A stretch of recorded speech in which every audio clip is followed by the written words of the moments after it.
और आज की कहानी एक जिन की है जिसे भेजा जाता है दूसरों की नस्ल को खत्म करने के लिए। और क्या वो जिन ये काम कर पाएगा? क्योंकि वो जिन बहुत ताकतवर था, उसे रोक पाना नामुमकिन था। और कहा जाता है ये जिन अपनी दुनिया में से सबसे ताकतवर जिन है। और क्या वो काम कर पाएगा जिसके लिए उसे भेजा जाता है? और फिल्म शुरू होती है, हमें दिखाया जाता है शादी हो रही थी रीना की, और फिर यहाँ पे उसकी माँ आ जाती है और वो उसे कहती है बेटा पुरानी जिंदगी को भूल जाना, अब तुम्हारी नई जिंदगी शुरू होने वाली है। और फिर उसके बाद उसकी माँ कहती है ठीक है अब जल्दी से तैयार हो जाओ। और रीना उसके बाद मान जाती है और तैयार होने के लिए जाती है, मगर यहाँ पे वो आईने के सामने बैठती है और वो टूटने लगता है। और फिर यहाँ पे लाइट कभी जलती है कभी बुझती है, और फिर रीना बाहर जाती है, पता चलता है शॉर्ट सर्किट हुआ है। और वो जब कमरे में वापस आती है, यहाँ पे उसकी तस्वीर फर्श पे टूटी पड़ी थी, और फिर यहाँ पे उसे एक आदमी नजर आता है जो उसे देख के बाहर जाने लगता है।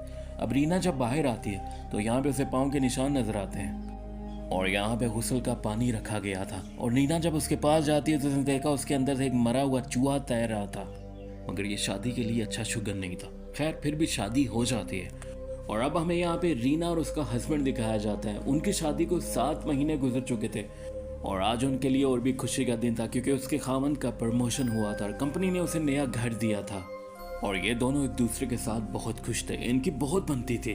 और अब वो बातें करते करते नए घर भी पहुंच जाते हैं। और विक्रम अपनी बीवी को कहते हैं इनको नौकर नहीं समझा, क्योंकि उसने उनको कभी नौकर नहीं समझा था, क्योंकि वो बहुत अच्छा इंसान था, वो मिलजुल के रहने वाला इंसान था। और फिर ये लोग घर में दाखिल हो जाते हैं। प्राम बहुत खुश था हर चीज़ को अपनी अपनी जगह पर देखकर। और फिर वो अपनी बीवी को बताता है ये हफ्ते में 2 बार आएंगे और पूरे घर की सफाई करेंगे, तुम्हें कुछ ज़्यादा करने की ज़रूरत नहीं। और फिर उसके बाद ये सब लोगों की दावत रखते हैं, सबके लिए खाना पकाया जाता है। और फिर ये खाना खिलाने की तैयारी कर रहे होते हैं। यहीं पे प्राम की कॉल आती है, वो अपनी बीवी को कहता है मुझे आने में थोड़ी सी देर हो जाएगी, तुम घर के बाहर देखो इमाम साहब आए होंगे, तुम उन्हें बिठाओ, मैं भी थोड़ी देर में आता हूँ। और फिर रीना बाहर जाती है, उसे यहाँ पे पेड़ के नीचे एक आदमी नजर आता है, वो उन्हें इमाम साहब समझती है और घर में आने के लिए कहती है। और अब वो आदमी चुपचाप रीना के पीछे चल पड़ता है और रीना उसे घर में ले आती है और यहाँ पे बिठाती है और फिर कहती है मैं आपके लिए शरबत लेके आती हूँ। मगर जैसे वो शरबत लेकर वापस आती है वो आदमी अपनी जगह पे नहीं होता और वो दूसरों को कहती है उन्हें ढूंढे। मगर जैसे वो ढूंढने लगते हैं उसका खावंद असली इमाम साहब को लेकर वहाँ पे पहुँच जाता है। और ये देखकर रीना घबरा जाती है और अपने खावंद को रोकती है। वो उसे बताती है मैंने एक आदमी देखा था, मैंने समझा वो इमाम साहब है, और मैंने उन्हें घर में बिठाया और मैं उनके लिए शरबत लेने गई थी, मगर उसके बाद वो मिल ही नहीं रहे। और ब्राम्ट उसे कहता है शायद कोई पड़ोसी होगा, वो उस पर गौर नहीं करता। और फिर इमाम साहब दुआ शुरू करवाते हैं, मगर यहीं पर रीना ने देखा तो वो आदमी इन सब के बीच में बैठा हुआ था। और फिर वो अपनी जगह से उठता है और रीना की तरफ आता है और इशारा करता है। रीना डर जाती है और फिर वो इशारा करती है घर के बाहर वो आदमी गया है। और ये सब लोग देखने के लिए जाते हैं मगर इन्हें कोई भी नजर नहीं आता। और फिर अगली सुबह रीना अभी तक उसी आदमी के बारे में सोच रही थी जो बस उसे ही नजर आ रहा था। मगर यहाँ पे फिर उसका हस्बैंड उससे कहते तुम इस बारे में ज्यादा नहीं सोचो, हो सकता है कोई हमसे मजाक कर रहा हो। और फिर उसका हस्बैंड उसे तसल्ली देने के बाद ऑफिस चला जाता है। और अब रात हो जाती है और ये दोनों सो रहे होते हैं। यहाँ पे उसे गर्मी लगती है और नहाने के लिए जाते हैं। और फिर हमें यहाँ पे नजर आता है वो आदमी उसे यहाँ पे देख रहा था। और फिर वो वापिस आती है, खिड़की के पास वो आदमी खड़ा हुआ था। और फिर उसके बाद कंघी करते हुए उसकी नजर पड़ती है तो उसके पीछे आदमी था, मगर जब घूम के देखती है तो वहाँ कोई नहीं होता। मगर वो बुरी तरह से डर चुकी थी। अब वो डरते डरते वापस आती है और अपने बिस्तर पे सोने लगती है, मगर यहीं पर उसके चेहरे पे पानी गिरने लगा। और फिर घूम के जब वो छत पे देखती है तो वो छत पे चिपका हुआ था, वो एक छिपकली की तरह छत पे चिपका हुआ था, वो एक जिन था। और फिर वो उस पे कूद पड़ता है और उसे कहता है तुम मेरी हो। और रीना यहाँ पे चीखती है, चिल्लाती है और उसका हस्बैंड जाग जाता है। वो बुरी तरह से डर चुकी थी और अब उसके हस्बैंड को भी समझ नहीं आ रही थी आखिर ये क्या हो रहा है। और फिर अब 7 हफ्ते गुजर जाते हैं, सब कुछ सही चल रहा था। मगर एक दिन रीना की तबीयत अचानक से खराब हो जाती है और उसके हस्बैंड को कॉल करके बुलाया जाता है। और फिर वो उसे डॉक्टर के पास ले जाता है, मगर यहाँ पे उसे पता चलता है वो माँ बनने वाली है। और अब ये दोनों बहुत खुश थे। मगर फिर उसी रात रीना घर का काम कर रही थी, इतनी देर में उसके हस्बैंड की कॉल आती है। उसे कहता है मुझे देर हो जाएगी, तुम खाना खा के सो जाओ। और फिर वो सो रही होती है, उसे आवाज़ आती है, वो दरवाज़ा खोल के बाहर जाती है। वो समझ रही थी शायद उसका हस्बैंड आया, मगर वहाँ पे कोई नहीं होता। और फिर अचानक से दरवाजे का हैंडल ज़ोर ज़ोर से घूमने लगता है, मगर यहाँ पे हमें जिन दिखाया जाता है उसके पीछे खड़ा था। फिर वो उसे पकड़ लेता है और उसके पेट पे नाखून मारने लगता है। और अब रिया पूरी तरह से डर चुकी थी और अब चीख रही होती, चिल्ला रही होती, उसकी आँख खुल जाती है, मगर यहीं पे उसका हस्बैंड भी जाग जाता है और उसे कहता है कुछ नहीं हुआ, बस ख्वाब है। मगर फिर उसने देखा तो उसका मिसकैरेज हो चुका था, वो बच्चा मर चुका था। मगर उसका हस्बैंड उसे हौसला देता है, मगर रीना टूट चुकी थी। और फिर कुछ दिनों के बाद वो अपने नौकर से कहती है जाओ किसी ऐसे आदमी को लेकर आओ जो हिसाब करता हो, जो पता लगाए हमारे घर में क्या चल रहा है। और फिर उसका नौकर जाता है, वो एक आदमी को ले आता है और वो आदमी इसके घर में आते ही इसके घर को चारों तरफ से देखने लगता है। वो समझ चुका था और फिर वो इससे कहता है तुम पे काला जादू किया गया है, मगर मैं इस जादू को नहीं तोड़ सकता, मगर मैं एक हल कर सकता हूँ, मगर मैं उस जिन को रोक सकता हूँ, वो तुम्हारे घर में दाखिल नहीं होगा। फिर वो उन्हें कुछ पढ़ कर देता है और शीशियों में डाल देता है और कहता है घर के हर कोने में इन्हें रख दो। और अब ये लोग भी ऐसा ही करते हैं, वो घर के हर कोने में वो शीशी रख देते हैं। और अब सब कुछ बिल्कुल सही चल रहा होता है, मगर फिर एक दिन प्रम की नज़र उस शीशी पे पड़ जाती है। वो जाके उठाता है और फिर उसके बाद उसे पता चल जाता है। वो अपनी बीवी से पूछता है ये क्या है। उसकी बीवी पूरी बात उसे बताती है, मगर वो इन बातों पे यकीन नहीं करता और उन शीशियों को उठाता है और कचरे में डाल देता है। वो बहुत गुस्से में था। और फिर उसी रात प्रेम काम कर रहा था और एक तेज हवा के झोंके से खिड़की खुल जाती है और अब जिन घर में दाखिल हो चुका था। और फिर रीना की यहाँ पे आँख खुल जाती है, उसे प्यास लगती है, वो पानी पीने के लिए फ्रीजर के पास जाती है, मगर यहीं पर उसने देखा तो वो जिन फिर से आ चुका था और अब वो रीना के ऊपर था और रीना चीख रही थी, चिल्ला रही थी।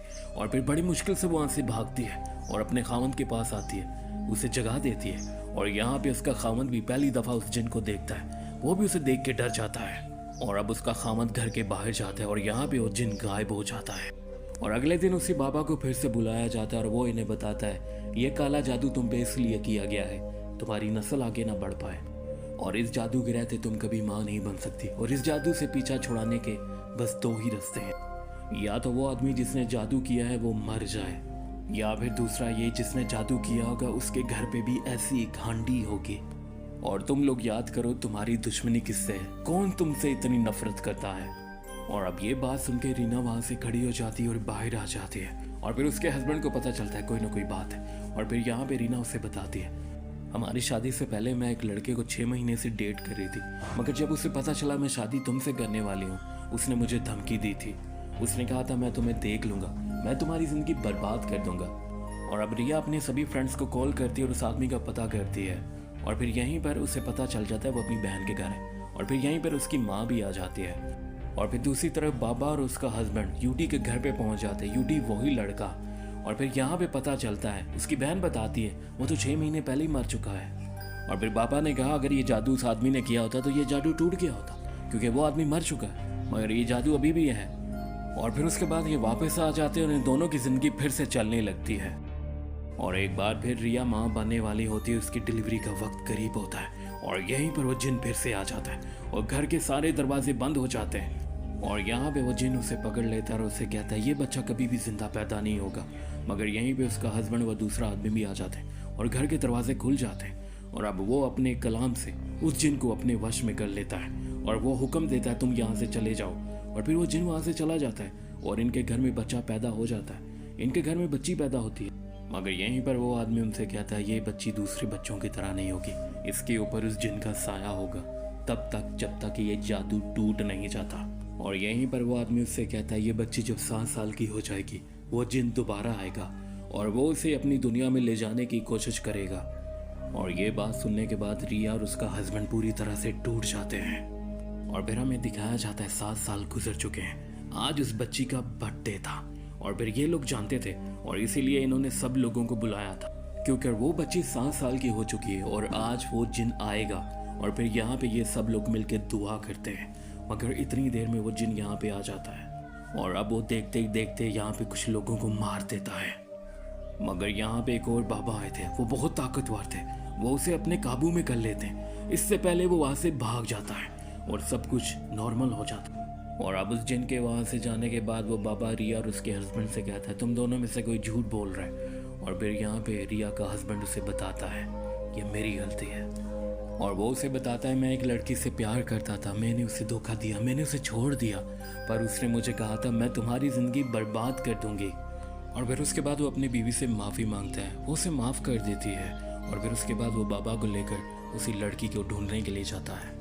और फिर उसके बाद बाबा अपनी ताकत से उस घड़े को ढूंढ लेते हैं मगर यहीं पर वो लड़की पहले बाबा को बेहोश करती है और फिर रिया के हस्बैंड को भी बेहोश कर देती है। और ये वही लड़की थी जिसने काला जादू किया था, उसे पता था वो यहाँ तक जरूर पहुँचेंगे। और फिर जब उसकी आँख खुलती है तो वो बंधा हुआ था। और फिर वो लड़की उसे कहती है मुझे बहुत अच्छा लगता है तुम्हें इस हाल में देखकर, क्योंकि अब वो लड़की उससे उतनी ही नफरत करती थी जितनी कभी उससे मोहब्बत करती थी।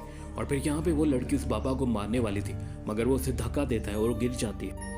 और फिर अब वो बाबा भी पूरी तरह से जख्मी था। वो उसे कहता है जल्दी से जाओ उस मटकी को ढूंढो। और फिर वो उस मटकी को निकाल लेता है, मगर जब वापस आता है तो वो बाबा मर चुका होता है। और अब इन्हें जो भी करना था वो खुद ही करना था। और वो कॉल करता उस बाबा के शागिर्द को कहता है ठीक है पढ़ाई शुरू करो। मगर जैसे ही वो पढ़ाई शुरू करने वाला होता है वो जिन वहाँ पे आ जाता है। और अब वो शागिर्द उससे डरता नहीं बल्कि उस जिन का सामना करता है और उससे मुकाबला करता है, मगर वो जिन उसे मार देता है। और फिर उसके बाद वो रिया की बेटी को अपने साथ ले जाने वाला होता है। और रिया यहाँ पे आ जाती है, वो अपनी बेटी का हाथ पकड़ लेती है। उधर से जिन ने हाथ पकड़ा होता है, इधर से रिया ने। और जिन उसे कहता है ये मेरी बेटी है, मैं इसे ले जाने आया हूँ। मगर रिया उसे कहती है ये मेरी बेटी है। और अब रिया उसके साथ एक सौदा करती है। वो उस जिन से कहती है तुम इसे छोड़ दो और मुझे अपनी दुनिया में ले जाओ। और ये बात सुन के जिन खुश हो जाता है और बच्ची का हाथ छोड़ देता है और वो अब मान जाता है। और फिर उसके बाद रिया आखिरी बार अपनी बेटी को गले से लगाती है और फिर वो जिन उसे अपनी दुनिया में ले जाता है। और फिर जब वो घर वापस आता है उसे पता चलता है उसकी बीवी मर चुकी है। जिन ने उसे मार दिया था वो उसे अपने साथ नहीं लेके गया था। वैसे आपस की बात है जिन को उसे मार के क्या मिला होगा। और अगर मैं ये कहूँ कि ये बस एक कहानी बनाएगी तो ये ऐसा नहीं होगा। अगर आप अपने इर्द गिर्द देखें तो आपने ऐसा ज़रूर सुना होगा, ऐसा लोगों के साथ हुआ है। खैर अब उसका हस्बैंड गुस्से में आ जाता है और उस लड़की से बदला लेने के लिए जाता है जिसने जादू किया था और वो उसे मार देता है। और उस लड़की के मरते ही जादू का असर टूट जाता है। और फिर वो लड़की अपनी नानी से पूछती है मेरी माँ कहाँ है। और फिर उसके बाद हमें दिखाया जाता है वो लड़की बड़ी हो चुकी थी। और अब वो लड़की बड़ी हो चुकी थी, वो ग्रेजुएट कर चुकी थी और वो बिल्कुल नॉर्मल थी। और इसके बाद ये मूवी यहीं पे ख़त्म हो जाती है। फीडबैक में अपनी कीमती राय का इजहार ज़रूर कीजिएगा, आपको ये मूवी कैसी लगी।